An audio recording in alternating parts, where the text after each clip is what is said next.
Honestly, it is unbelievable. It's literally what dreams are made of. Like, we have had so much belief in this group. We've built something so special over the last 3 years, and today it was just about sticking to our process and just believing in ourselves. Like, everyone just had to do their own job, and I think that is what everyone did today, and I'm just so proud of every single one of those girls. Honestly, it was such an amazing occasion as well, playing in front of 82,000 people. That was next level, and I think it was a chance to redefine women's rugby. Like, we've been on this journey about for the girls, and it wasn't just about the girls in that circle, but the girls that we also inspire and the girls who have come before us, and also for everyone who supports us and wants to be part of us as the Red Roses. So it was just amazing, a dream come true. We saw you speaking to the group at the end. Are you able to share with us what your message was to the team? Just pretty simple, just that we're so proud of everyone, kind of reflected on the work that we've done over the last 3 years, and to know that they are such a special bunch. Like, we've made some incredible memories over these last 3 years, and we've had so much fun while we've been doing it, and to go out today to put the cherry on top of it was just absolutely incredible, and I would not have changed a single moment of these last 3 years. John, tell us, what does this mean to you? These girls are awesome. But I guess, like 3 years ago we set about doing something, as Zoe said, and it's really quite cool how it just unravels, and we finally take the last few steps today, and we've been visually probably feeling this and imagining this for some time. We've been very true in our environment about how we've been sort of like climbing a mountain, and I think the 22 taught us a lot. It's made us ready for now, and we just always knew that a home tournament was going to need a huge connection. It was going to, and as a result of connection, we were going to capture our nation along with that. And I think unless you're connected on the inside, how can you portray that on the outside? We always knew that we were going to be good at the rugby, but ultimately, end of the day, I think our culture won. All 32 players, all the staff, all bought into what we value, and those values have guided us to this point. I got out of the girls' way this week. They just needed to finish what we started, and they certainly did that. I wanted to ask you about this week, because there was a lot of pressure, and you reflected on the last 3 years, but really a lot of it was all building up to this moment here tonight. So how have you managed the week, and how does it feel now to have got the job done? Well, I'm 61, and Zoe's a young woman, and we're just talking about it going up the stairs. Actually, I think I've had more afternoon sleeps this week than ever in my life. I've tried to stay present, but the past jumped into my head, and the future jumped into my head as well, and I gave myself a few uppercuts and tried to stay present. It's weird, this tournament. It does create emotions and feelings that are unusual, especially when you get to a point where the opportunity is presented for us to do the job. What if we didn't do the job? So you think things like that, and but it's just nice to see the girls realise the potential, and the staff have worked really, really hard. We're very, very, very, very well resourced. I'm grateful for that, and I've got some really good staff, and the girls loved them as well. So, and the way that the girls treated them last night in jersey presentation was special. Thank you, Sarah. Hi, congratulations both. Zoe, I'm unsure if you could prepare yourself for what that was going to feel like when you initially just walked out in front of that crowd. It was emotional, just kind of in the stands. What was that like? I think the most emotional part was coming off the bus and just seeing that people standing in the stands. It actually choked me up a little bit, and I was like, oh my goodness, this is it. But coming out to 82,000 people, it was unbelievable, and we could hear them supporting us the whole way through the game, and knowing that probably about 80,000 were for us was massive, and we're just so grateful and thankful for the opportunity to play in front of everyone today. And in the second half, there were some sticky moments, but the scrum kind of got you over a few of those. How good is that for this forward pack? unbelievable. That scrum is world class. Honestly, our front row are absolutely formidable, and the front row that come on as well are even like ramp it up another notch. But yeah, we just knew it was going to be an absolute battle today, and we were prepared for it. And John, also congratulations on Coach of the Year. What Thank does you. that individual award mean to you? Yeah, I'm the old bugger that's been hanging around for a while. You get some really big memories, and you lose some memories. I mean, I think there's a lot of swings and roundabouts in this trade. I've endured most of them, I think. So yeah, no, that's not just me. That's I obviously set the lead, but I can't do it without Lewis, Sarah, Lou Meadows, Caddy, Ethan Kinsley's done a great job on as an S&C coach, and then we've got a medical team and an S&C support team that had best players available, like 32 players available, in your last week of a World Cup. It's unheard of. Thank you so much. Thank you at the front there. Yeah, Zoe, congratulations. You said you'd imagined the moment, but when the moment comes and you're lifting that trophy, what does go through your head? Is it a sense of relief? Is it joy? Is it a combination of them all? I think I felt knackered after that final whistle went. A little bit of sense of relief, but just a sense of, oh my goodness, we have done this. It's a dream come true. Like, to do it with the group of girls that we have was just unbelievable, and just I have so much love for every single one of those, the 32 that are out there, the girls that prepare us in the week. Like, that is so special, the job that they do.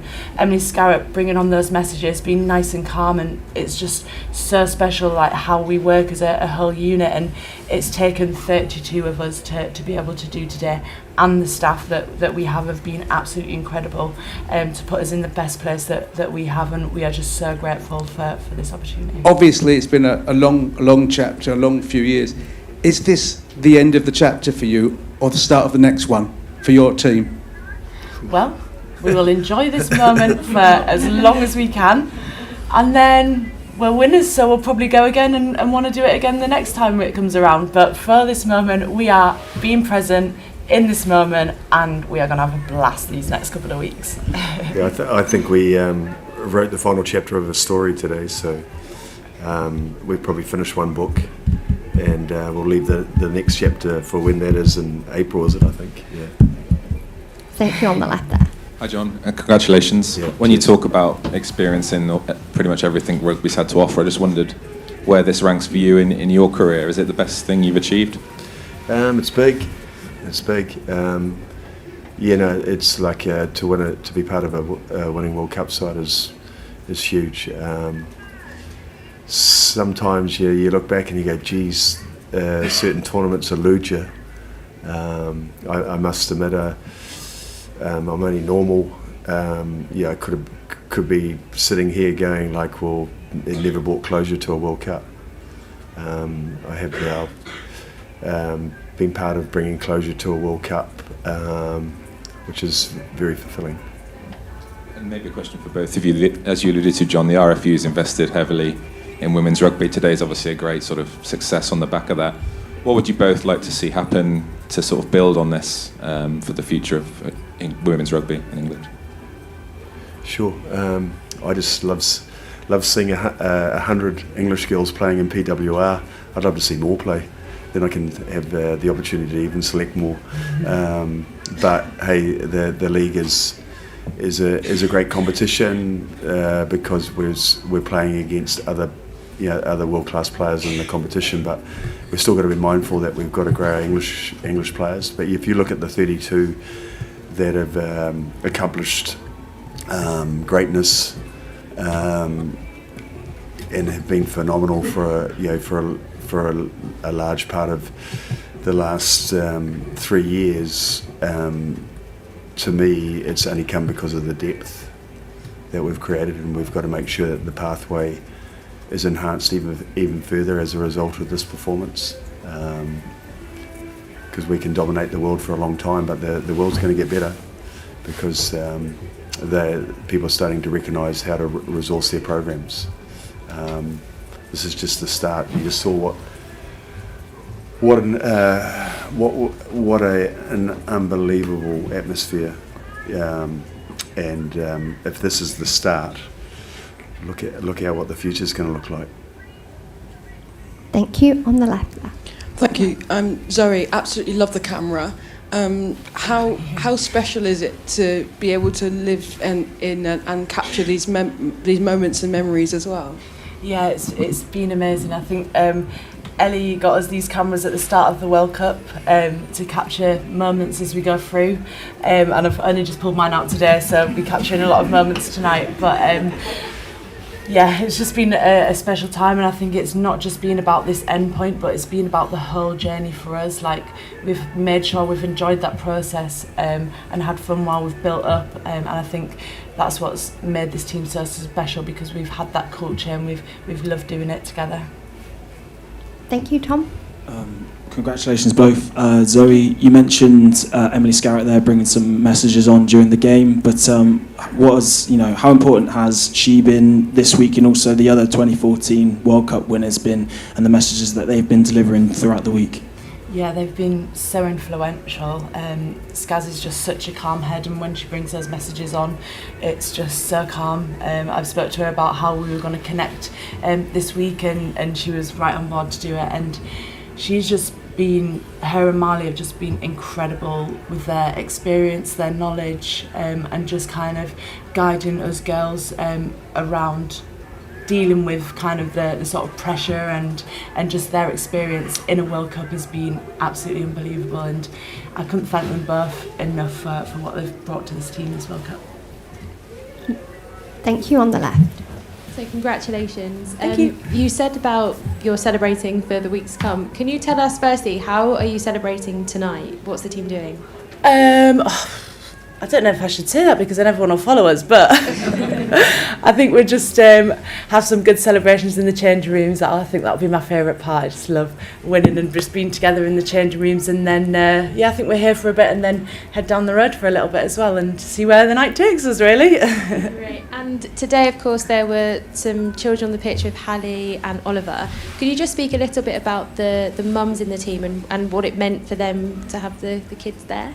Yeah, I think for Abby, she kind of said in the week that her driver was Hallie, so for her to be able to have Hallie there and experience that with her, as well as for Marley and also Sunts as a coach, I think it's just so special to have their children in, because that is a driver when that time comes, and yeah, it's just been nice for them to do that. Thank you. Hi, congratulations. Seems like Canada has opened a lot of eyes this tournament. What have you learned about them, not just today, but through the entire tournament? Yeah, we obviously we're on the other side, so we didn't get really. I didn't really watch a lot of them in the tournament until it really mattered, but also had some history in the last 3 years against each other. I thought we respected Canada. We thought that they got attacked pretty easy in the whole tournament. A lot of teams kicked poorly against them, down their throats. They'd run back and they'd play off 9 and pick and go. So Canada, you have great athletes. So we just thought, well, hey, let's put them into a rugby contest, see what that does to them. Make them think outside the box that they haven't had to do so far in the tournament. Belt them off 9 and put contestable kicks up to unstructure the back 3 and stop the forward pack and 9 going forward. So we wanted to initiate going forward more than them. And as you can see, though, we had to defend for long periods when we didn't get it right. But yeah, that's really our plan, and that paid off. I thought we were extraordinary in our defence around the ruck. Thank you, Martin. Congratulations, Zoe. Another moment of magic from Ellie at the beginning, after what hadn't been the greatest start. Was that needed to help settle nerves and calm the team down? Yeah, definitely. We know Elle's electric whenever she gets the ball, and just to kind of get those first points on the board is always a settler. And then just from then we just knew we needed to build that pressure and push on. Thank you. Any further questions from the room? Yes, Millie, if we can just pass the microphone.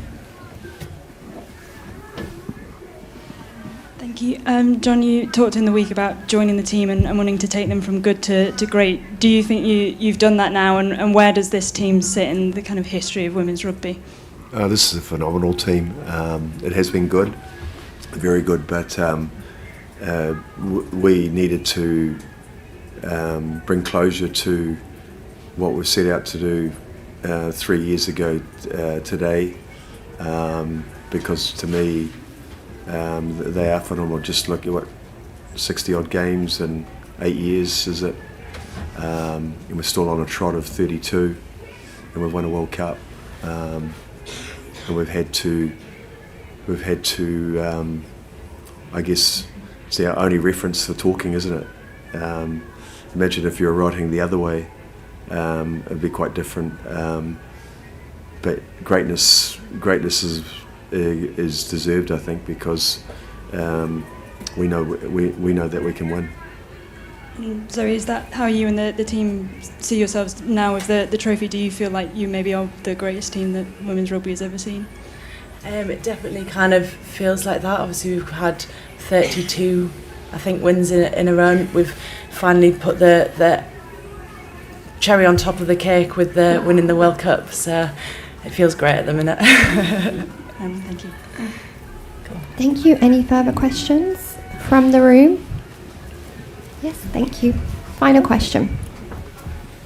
You mentioned 3 years ago that heartbreaking final at the end. When Hannah Bosselman got that card, what was going through your head? Do you know what? We don't really panic too much. Based on what the girls experienced in 22, there may have not been plans for that situation, but as you can see in the way that the game's unfolded, and our contemporary game is very, very much HIA, player off, mouth guards, flashing up red lights, you're off. You know, like you've just got to deal for anything and anything. And the game, we call it unfairness. The game can be really unfair often, and so you just got to be able to have plans for that. So we train without players. We have forward plans when we lose a forward, and we have back plans when we lose backs. So we try and prepare for every eventuality. And the girls, we're just very, very fortunate that when we do lose somebody in the forward pack, we've got 3 back rowers that are doing 25, 30 tackles a game, so they're pretty awesome.